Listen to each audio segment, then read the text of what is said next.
আসসালামু আলাইকুম বন্ধুরা। 29 তারিখ দোগাছি ইউনিয়ন বিএনপি সমাবেশ সফল করার উদ্দেশ্যে নিয়ে দ্বীপচর বাতপাড়া হাফিজুর রহমান হাফিজের নেতৃত্বে উঠান বৈঠকের আয়োজন করা হয়। উঠান বৈঠকে উপস্থিত রয়েছিলেন আপনার জেলা বিএনপি আহ্বায়ক কমিটির অন্যতম সদস্য সর্দার মোহাম্মদ সেলিম রেজা।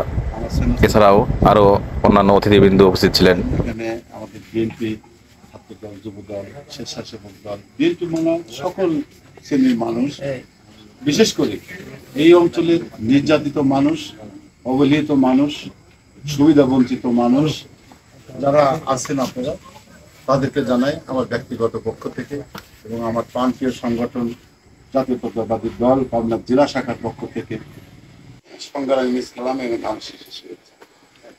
প্রিয় সাথী বন্ধুরা, আসলে এখানে বক্তব্য দেওয়ার জায়গা নেই। আমি পরেরই আমি অলরেডি বসবাস করে আমার বংশবনিয়ার সবাই ছিলেন। ইতিমধ্যে আমার মুরব্বীরা আমার বংশ সম্পর্কে জানছিলেন। আজ থেকে 150 বছর আগে থেকে আমার দাদা হাস সর্দার এই দেশেরই মানুষ ছিলেন এবং সে বিচারপতি ন্যায়পরায়ণ বিচারক ছিলেন। আমরা যুগে যুগে বংশ পরম্পরা করার কারণে আজকে আমরা সেই ধারাবাহিকতার কারণে আজকে এই রাজনীতিতে আমার ছাত্র জীবন থেকে শুরু। আপনারা দেখছেন, যারাই দেখছেন আমার সম্পর্কে সকলে জানেন। ইনশাল্লাহ আমি চেষ্টা করেছি সব সময় জিয়াউর রহমানের যে 19 দফা কর্মসূচি ছিল তার মধ্যে একটি কথা সবচেয়ে বেশি গুরুত্বপূর্ণ, ন্যায় বিচার ভিত্তিক সমাজ ব্যবস্থায় আমাদের একটি মুক্তির লক্ষ্য। এবং জিয়াউর রহমানের যে কথা ছিল, কৃষি খাতে বিপ্লব না ঘটে শিল্প খাতে বিপ্লব ঘটবে না, শিল্প খাতে বিপ্লব না ঘটলে বাংলাদেশের উন্নয়ন করা সম্ভব না।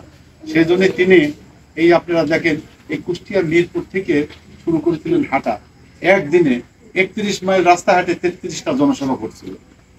সেই কথার মধ্যে কি ছিল আপনারা তো জানেন, যে কোনো বুড়িমার বাড়ি গিয়ে সে বলেছিল যে বুড়িমা, আমি তো আপনার বাড়ির মেহমান, তাহলে আমাকে কি খেতে দেবেন?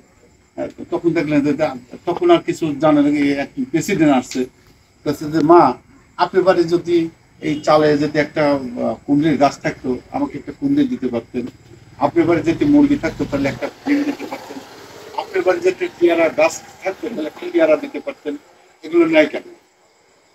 এইরকম তার কথাগুলো ছিল ঠিক মানুষের জন্য এরকম। আমরা তারই এই আদর্শগত রাজনীতি দেখবে ছোটবেলা থেকে আকৃষ্ট হয়ে এ পর্যন্ত আমরা আছি। এবং তারই তার সে বিপদগামী আর্মিরা তাকে অকালে সে মারা গেল, যার কারণে কিন্তু বাংলাদেশে উন্নয়নের দ্বারটা বন্ধ হয়ে গেল। তারই সহধর্মিনী তিনি কিন্তু রাজনীতি করতেন না। ঠিক যখন সে আবার এই জিয়াউর রহমানের আদর্শকে ধারণ করে যখন বাংলাদেশের রাজনীতি করা শুরু করলেন, বাংলাদেশের মানুষ তাকে প্রচুর সহযোগিতা করলেন। এবং সহযোগিতা করার পরে দেশে যে অরাজকতা সৃষ্টি, যে ষড়যন্ত্র আজকে দেখতেছেন, যে একটি বিপ্লবের মাধ্যমে দেশ স্বাধীন হওয়ার পরে অনেক ভাইরা আমাদের সন্তান তুল্য মানুষ করতে হবে। আপনার গ্রাম কিভাবে নিরাপত্তা হবে, আপনার ছেলের লেখাপড়া শিক্ষার ব্যবস্থা কিভাবে, আপনি হাসপাতালে গেলে আপনার বেড পাবেন কিভাবে, সরকারি সুবিধা নিয়ে আপনি কিভাবে চিকিৎসা নেবেন, এটা কিন্তু এখন কিন্তু অনিয়ম। তাহলে একজন নায়ক দরকার আমাদেরকে, সকল ষড়যন্ত্র সকল কিছু দুর্নীতিকে ভঙ্গ করে আমাদের স্বাধীনতা যে আসলে সুফল সেটাকে ভোগ করার জন্য আমাদেরকে সেই রকম একজন নায়ক দরকার। তাহলে সেই পরিবর্তন ঘটানোর জন্য একটা সুন্দর ভোট দরকার। আপনি পছন্দ প্রার্থীকে আপনি ভোট দেবেন। ভিন্ন দলের ভিন্ন লোক এখানে আছে, একজন ধানের শীষ পছন্দ করে, একজন দাঁড়িপাল্লা পছন্দ করে, নৌকা তো নাই, বিলুপ্ত হয়ে গেছে। সেক্ষেত্রে না, নিজের কারণে, তার জিহ্বার কারণে এটা হলো। অতি ক্ষমতা লোভী, মানুষকে বিশ্বাস করে না, দেশের মানুষকে বিশ্বাস করে না, সে বিশ্বাস করে হত্যার মাধ্যমে ক্ষমতা টিকে থাকার জন্য। সেজন্য দেশের মানুষকে যাকে পছন্দ হয়ে গেছে তাকে মনে করে তুলে নিয়ে গুম করেছে, আয়নাঘর সৃষ্টি করেছে এবং তার মতের বিরুদ্ধে কোনো কথা বলে অবৈধভাবে মামলা দিয়ে এই কারাগারে রাখছে। এরকম দেখতে দেখতে 17টা বছর দেখতে দেখতে আমাদের সন্তানরা চাকরি থেকে বঞ্চিত, লেখাপড়া থেকে বঞ্চিত। তাহলে আপনি চিন্তা করেন 17.5 বছর একটা জগদ্দল পাথরের মতন সে আটকে ধরে রেখেছিল বাংলাদেশের মানুষের ভবিষ্যৎ একদম জলাঞ্জলি। আজকে আমাদের সময় এসে গেছে, আমরা ঠিক একটা যে ফেব্রুয়ারি মাসে নির্বাচন হবে এবং আমরা পছন্দের প্রার্থীকে ভোট দিয়ে ঠিক দেশকে যেন আগের মতন রাহুল মতন যাতে ধরে না করে, অক্টোপাসের মতন যেভাবে ধরে রেখেছিল শেখ হাসিনা, এখান থেকে মুক্ত করে আমরা ঠিক এই মাটিতেই আমরা ন্যায় বিচার ভিত্তিক সমাজ ব্যবস্থা প্রতিষ্ঠিত করবো ইনশাআল্লাহ। ছোট ভাই হাফিজুল সুন্দর কথা বলছে, খুবই গুরুত্বপূর্ণ কথা। রাজনীতিবিদরা কথার কৌশল জানে, কৌশল করে আপনাকে আকৃষ্ট করে আপনার পকেটের টাকা আর নাহলে আপনার কিছু সময় এগুলো হাইজাক করে নিয়ে যায়, আসলে কমিটমেন্ট ফিল করে না। কিন্তু হাফিজুল যে কথা বলছে, ও আমার কাছে অনেক সময় দেয়, ওর এত মেধা এবং দেশের প্রতি এত ভালোবাসা, এই গ্রামের প্রতি এত ভালোবাসা, এটা আসলে প্রকাশ হয় নাই। আমি যার কারণে হাফিজুলের সাথে তো যোগাযোগ, আমার ইতিপূর্বের সাথে যোগাযোগ ছিল না। এখানকার দুষ্টু প্রকৃতির যারা লোক আছে, তারা এইসব লোকদেরকে ভাঙায় যে আমাদের ওখানে এত লোক আছে, বাদে এত সুন্দর লোক আছে, আমাদের এরকমই করে। কিন্তু হাফিজুলের মতো লোক আমি আসলে কখনো খুঁজে পাই না। আমি সেদিন বলছি যে ভাই, আমি তো রাজনীতি করি না। রাজনীতি তুমি করে না বিদায়, তোমার অঞ্চলের খারাপ লোকটা আমার কাছে সুবিধা নিয়ে ওই অঞ্চলের এই অবৈধভাবে জমি দখল করে, অবৈধভাবে মাদক বিক্রি করে, অবৈধভাবে বিচার সালিশ করে, আমরা কিন্তু এটা জানি না। হাফিজুল বলছিলাম যে তুমি আদর্শবান ছেলে, একটা মেধাবী ছেলে, তুমি এই জাতির কাছে ঋণী আছো, তুমি টাকা নেই, পয়সা নেই, কোনো কিছু নাই। এই যে আমার জীবনটা আপনি দেখেন না কেন, সারা জীবন সংগ্রামের মধ্যে আমি জীবনযাপন করছি। আজকে সকালে খাওয়া দাওয়া করে বের হয়েছি, গোসল করে আমি এখনো বাসায় যেতে পারি, বুঝছেন। আমার বাচ্চা কাচ্চা কিন্তু অধীর আগ্রহ ছিল যে বাবার সাথে খাবো, বা আমার ওয়াইফ করতে চেষ্টা করে, কিন্তু অধিকাংশ সময় এরকম ব্যয় হয়। বিনিময়ে এই আপনাদের কারণে চিন্তা করি মানুষের কথা, রাষ্ট্রের কথা যে সময় দিয়েছে আমার কোনো চাইতে হবে।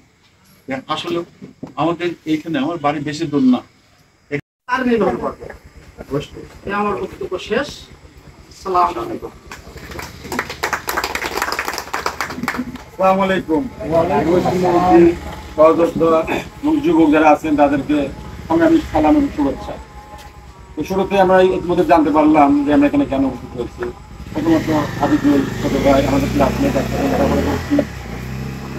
এলাকার মানুষ একে অপরের চরে যারা বসবাস করে, আমরা বিশেষ করে অনন্তর পর থেকে এই 80-10 দিনাজপুর, এদিকে কোমরপুকুর, সবাই আমরা একেবারে আত্মীয়ই। আপনি একটু খোঁজ নিয়ে দেখবেন যে আত্মীয়তার বাইরে কোনো মানুষ নেই। তো আত্মীয়তার মধ্য থেকেই আমরা বসবাস করতে ভালোবাসি। কারোর কোনো দিন জুলুম অত্যাচার কখনো কারোর করি না সাধারণত।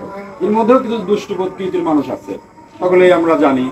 তো এই দুষ্টু প্রকৃতির মানুষ থেকে বাঁচার জন্য আমরা একটা গোষ্ঠীময় একটা দলবদ্ধ থাকতে পছন্দ করি, যেন এই সবাই যাতে আলাদা আলাদা থাকি, আমরা সবাইকে দুর্বল ভাবে, খারাপ মানুষগুলো তাদেরকে দুর্বল ভাবে।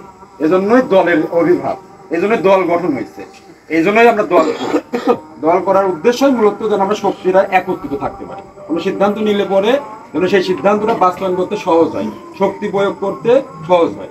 এই জায়গা থেকে দলের প্রয়োজন আছে। অনেকে ভিন্ন ভিন্ন দল করে, অনেকে ইসলামের নাম করে দল করে, অনেকে জাতীয়তাবাদের দল করে, বিভিন্ন ক্ষেত্রে বিভিন্ন দল করে। ইসলামের কথা বললে বাংলাদেশে সহজ হয়, ইসলাম সবাই সাধারণত মুসলিম মানুষ, ইসলামের মধ্যে দুর্বলতা।